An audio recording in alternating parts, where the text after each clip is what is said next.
There was something special about the home where Lloyd lived. It wasn't wealth or material possessions, but the quiet atmosphere of reverence, devotion, and hope. The faith she carried was not the result of passing emotion. It was a solid faith, built over the years, shaped by the stories of the patriarchs, the ancient songs, and the promises of a God who remained faithful generation after generation. Lois had grown up in a Jewish community surrounded by Greek culture. The values of the world around her were different, often opposed to what she believed. But even so, she remained steadfast, feeding her soul with the scriptures and keeping the teachings of the prophets in her heart. It was not easy to live as a godly woman in an environment that did not value faith in the God of Israel, but Lois did so with a serenity that came from within. Subscribe to the channel for more exciting Bible stories and turn on notifications so you don't miss any videos. Her daughter, Eunice, grew up watching her mother's every move. Loid's eyes sparkled when she spoke of the promises made to Abraham. Her hands joined in prayer with a sincerity that touched the heart. The words that came out of her mouth were not just religious instructions, but expressions of a faith that shaped her worldview, her choices, her way of loving. Eunice learned to walk with God even before she understood all the doctrines. She learned by example. She learned in the silence of the night when she heard her mother praying for her. She learned by watching the way Lloyd treated her neighbors, helped those in need, and remained steadfast even in adversity. Faith was not just a concept. It was a living, visible, constant presence. This silent and profound transmission took root in Eunice. Although times changed, although the voices around her tried to suggest other paths, the seed had already been planted. Lois did not know what the future would bring, but she continued to water the faith in her daughter's heart, with patience, love, and hope. And so, in a small house far from the great religious centers, the flame of faith continued to burn, without fanfare, without titles, just a mother teaching her daughter to trust in God. And the story that was beginning there would not end with that generation. Before continuing, I want to invite you to comment on which city or country you are watching from. Let's see how far this message is reaching. Time passed, and Eunice became a young woman. She carried within her the same tenderness and steadfastness she had learned from her mother. The faith that Lois had planted now blossomed in her own heart, bearing fruit in wisdom, discernment, and love for God. But life, as always, brought its own challenges, and one of them would come in the name of love. Eunice fell in love with a Greek man. He was different from her in many ways. He had a different culture, a different worldview, a different faith, or perhaps none at all. It is unclear how much he understood or respected Eunice's beliefs, but one thing was clear: he did not share the same faith in the God of Israel. And yet, she chose to unite with him. It was a difficult decision, shrouded in tension. Many probably judged her choice, others turned away. Lois, for her part, did not break ties with her daughter. Instead, she offered something more precious: her silent presence, her persistent prayers, her confidence that God was still guiding history. Eunice did not abandon her faith when she married. On the contrary, she clung to it even more tightly. She knew that her mission would now be even more delicate. In the home where two worlds met, she would need to keep alive the spark she had received from her mother, without imposition, but with firmness, without arrogance, but with conviction. Marriage brought joys and uncertainties. There were times when spiritual loneliness weighed heavily on her heart. Pagan festivals, different customs, social expectations, all of these were a daily test of her faithfulness. But Eunice faced these days by remembering the prayers of Lois, the ancient promises, and the silent presence of God. She understood that, despite the limitations, she could still be a woman of faith within her home. She could still keep her love for the scriptures alive. She could still prepare the way for her future children to know the true God. and it was with this purpose that she remained steadfast, even in the face of uncertainty, even without knowing everything that the future held. And then, when the time came to give birth, Eunice knew she would have a new mission, to pass on to her son everything she had received from Lois. A new generation was about to be born, and with it, the continuation of an invisible but eternal legacy. The cry of a newborn filled Eunice's home with a new and sacred sound. Timothy had arrived. His birth was not only the beginning of a new life, but also the continuation of a story that had been carefully woven by God through generations. For Lois and Eunice, that boy was more than a son or grandson. He was a living promise. As she held him in her arms for the first time, Eunice felt the weight of responsibility and hope. She knew that in that little body, God could do great things. The name chosen, Timothy, carried meaning, he who honors God, a name that, from the beginning, pointed to the purpose that surrounded his existence. From his earliest days, Timothy's environment was shaped by faith. While he was still learning to recognize the faces around him, he was already surrounded by gentle songs that spoke of a faithful God. The songs sung by Lois lulled his first dreams, and the words of blessing that Eunice whispered over him night after night became like invisible roots that penetrated deep into his soul. His father, though present, did not share the same faith. There were moments of silence, of contrast, of difference, but that did not dim the brightness of Eunice's hope. She could not change her husband's heart, but she could shape the home environment with love, wisdom, and prayer. And so she did. Loide, now a grandmother, became even more active. Her experience, patience, and faith were like spiritual walls around that boy. She did not teach him with strictness, but with the charm of ancient stories, stories that spoke of courage, redemption, and fulfilled promises. Timothy did not just hear stories, he saw the truth of every word in his grandmother's eyes. The boy grew, and with him grew the care of these two women. It was still too early to know who he would become, but one thing was already visible. There was a different kind of sweetness in him, a sensitivity that came not only from childhood, but from a constant presence, one that only the love of God could generate. And so, even without knowing everything that the future would bring, Lois and Eunice were already walking with Timothy on the narrow path of faith, taking their first steps alongside a heart that would one day touch the world.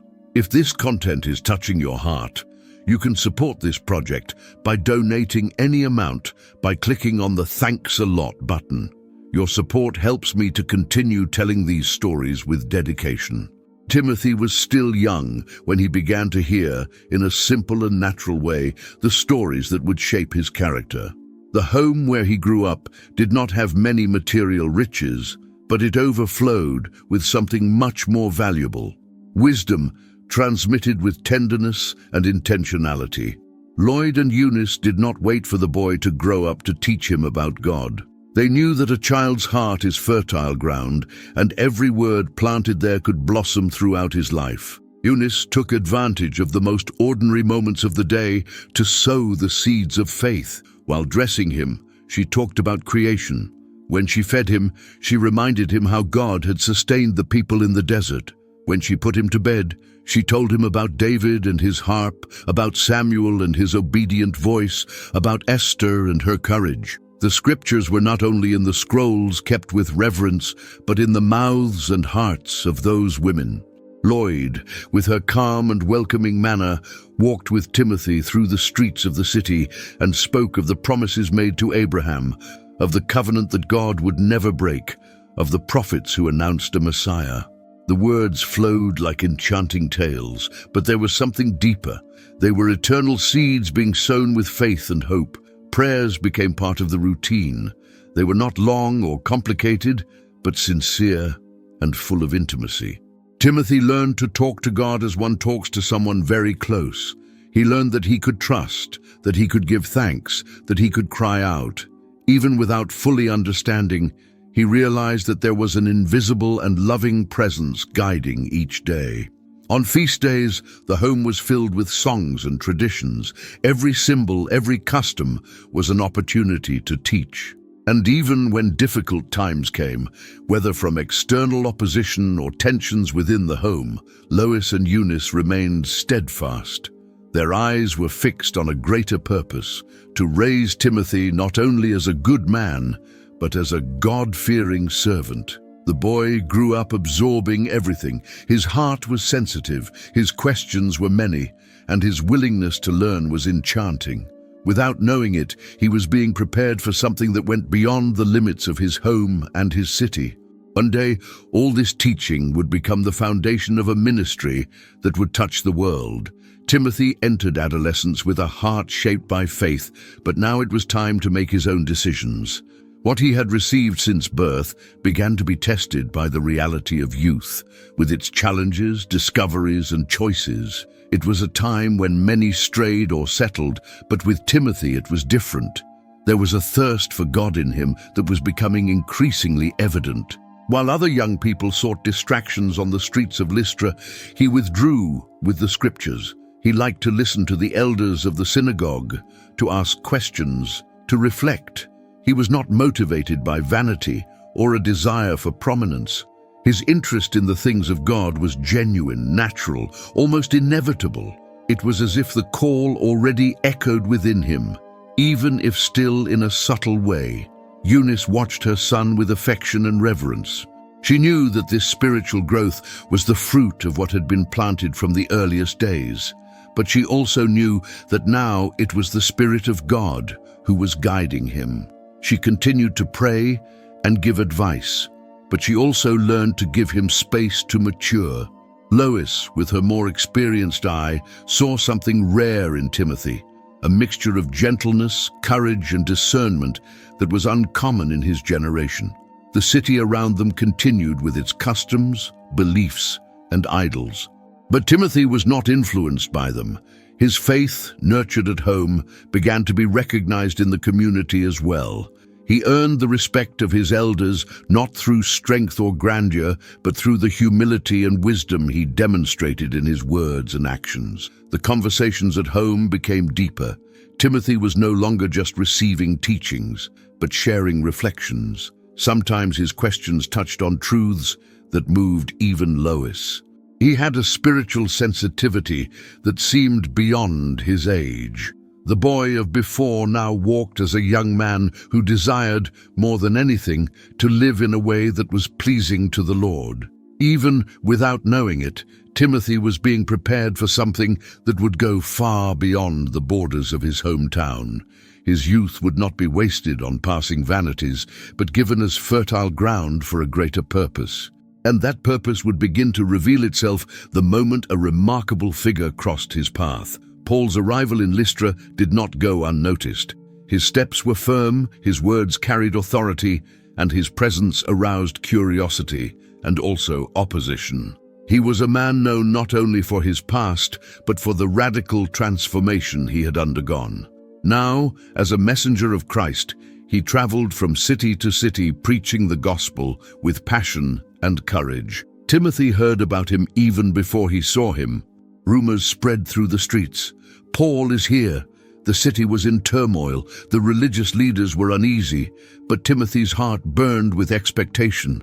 Something inside him told him that this encounter would change his life. When he finally heard Paul preach, something awakened in his spirit.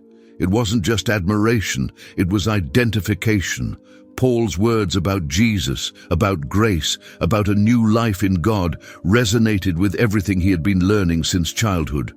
It was as if all the seeds planted by Lois and Eunice were now blooming at once, at the sound of that apostle's voice. Paul, for his part, was quick to notice the young man. In talking with the brothers of the community, he heard repeatedly about Timothy's character, his devotion, his unusual wisdom for his age. He decided to meet him, and when their eyes met, Paul saw something rare: sincere faith, true humility, and a spirit ready to be molded. The conversation between them was simple but profound. Paul asked questions, and Timothy answered with maturity. He spoke about his mother, his grandmother, and what he had learned since childhood. He shared his desires, his fears, his passion for God. And Paul, with a heart full of discernment, understood that here was someone called not only to follow the faith, but to serve at a higher level. The invitation was not long in coming. "Come with me." It was not an easy proposal. It meant leaving home, family, routine. It meant facing dangers, opposition, uncertainties, but it also meant fulfilling a greater purpose. Timothy did not hesitate. His heart was already ready.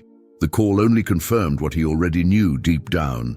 At that farewell, Lois and Eunice held back their tears. They were handing over their son and grandson to an unknown world. But they also knew that they were handing him over into God's hands. And as Timothy left with Paul, he took with him everything he had learned and the unconditional love of two women who had prepared the way with faith and prayer. Timothy left with Paul, taking only what was necessary. He left behind the security of home, the hugs of Lois and Eunice, the familiar paths of Lystra. But within him, he carried everything that was essential: solid faith, gentleness taught, discreet courage, wisdom cultivated day after day by the hands of two silent and steadfast women. The journey alongside Paul was not easy. There were long walks, persecutions, nights without shelter. Cities changed, cultures varied, and with each step the young disciple was molded. But Timothy did not complain. He observed, he listened, he learned. His dedication to the ministry was complete, not only in words, but in attitude, in disposition, in obedience. Paul, with his experience and zeal, became more than a mentor. He was like a spiritual father who saw in his young companion a living promise. He entrusted him with important tasks, shared decisions, and asked for advice. Timothy was not just an assistant, he was a son in the faith, growing with each mission. In every city they visited, the young man became better known and more respected. His youth, rather than being an obstacle, was a sign of spiritual vigor. The brothers saw in him a gentle spirit, a dedicated servant, someone who listened more than he spoke. But when he did speak, he conveyed peace and truth. There was no vanity, no haste. There was dedication. In the letters Paul wrote to the churches, Timothy's name began to appear. He became a living part of that mission, not just as a spectator, but as a direct participant in the advancement of the gospel. Gradually, he took on responsibilities, leading communities, encouraging brothers, and rebuking with love. His ministry flourished with depth and balance, but deep down, Timothy never forgot his roots. On lonely nights, he remembered the touch of Lois's hand on his head in prayer. In difficult decisions, he remembered the advice whispered by Eunice as she packed his clothes before he left. Even from a distance, home was still present, not as a burden, but as a foundation. His dedication to the ministry was not a break with his origins, but the fulfillment of everything that had been cultivated there.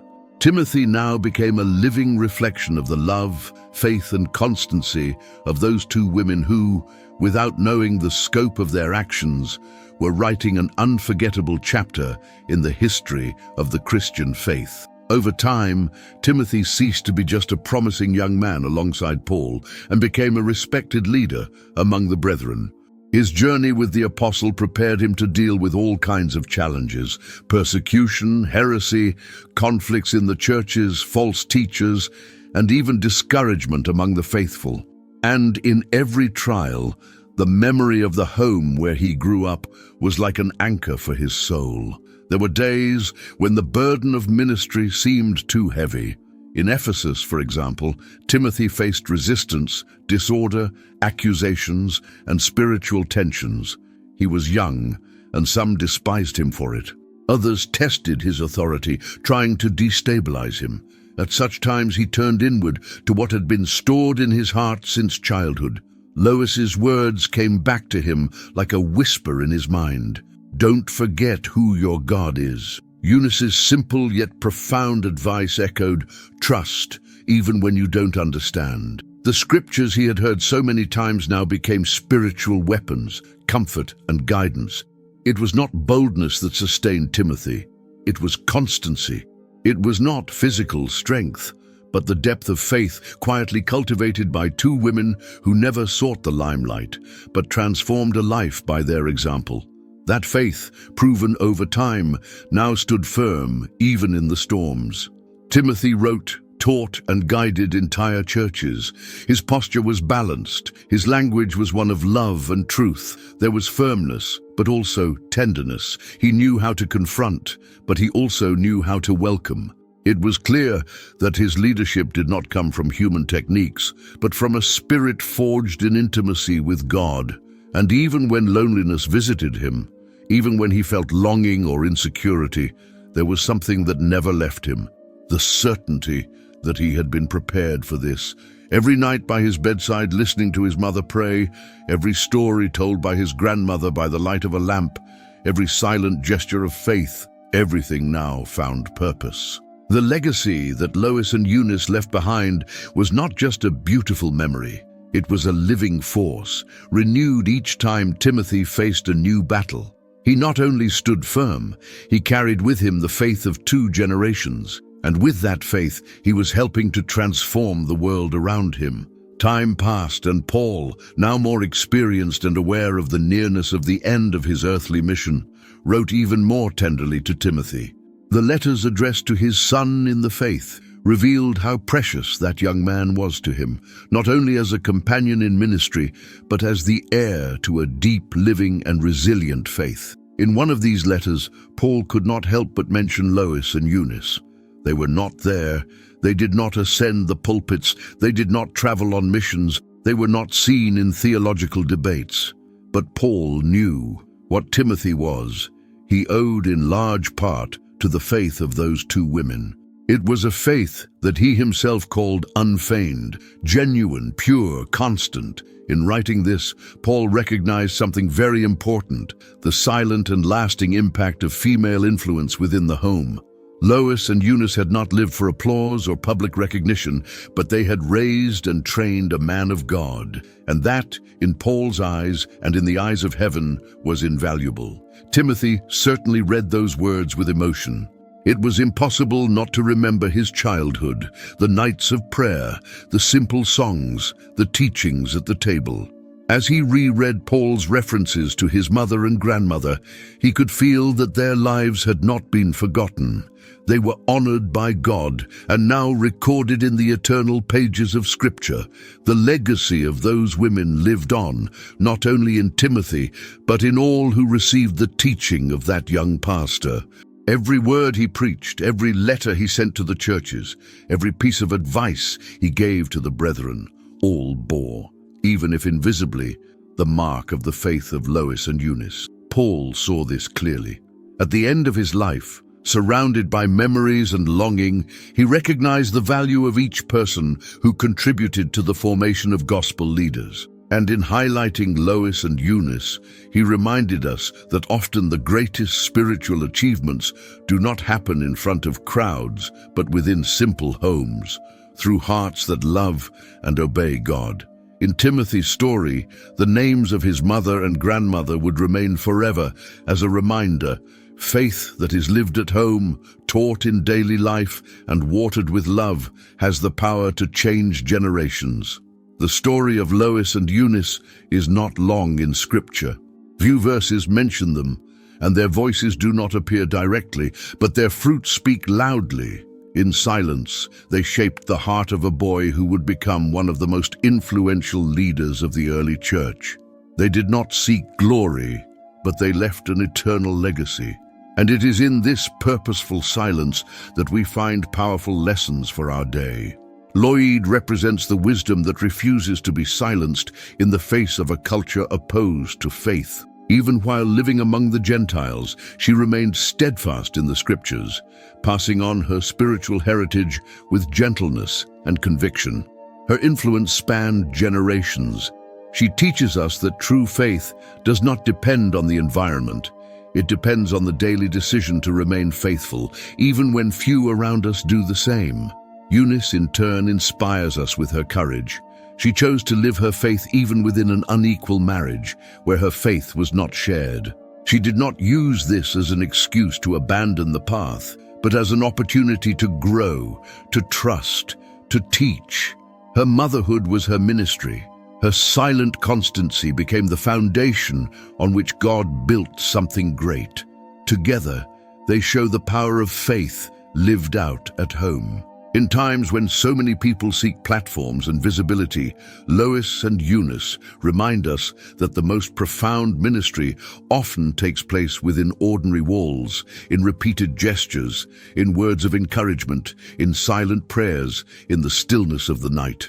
Today, fathers, mothers, grandparents, uncles, aunts, leaders, and caregivers are challenged to follow this example. What are we planting in the hearts of those who are growing up alongside us? Are we raising consumers or disciples? Are we merely teaching about God or revealing God through our lives? The legacy of Lois and Eunice is a call to action. Invest in the faith of those God has placed in your path. Teach by example, speak with love, pray fervently, persevere even without seeing immediate results. What is planted with faith will blossom in God's time and can transform generations. If you enjoyed the story of Lois and Eunice and want to continue following other stories of faith and overcoming, be sure to like this video and share it with those you love. And of course, subscribe to the channel so you don't miss any new content. Together, let's explore more powerful lessons from the Bible.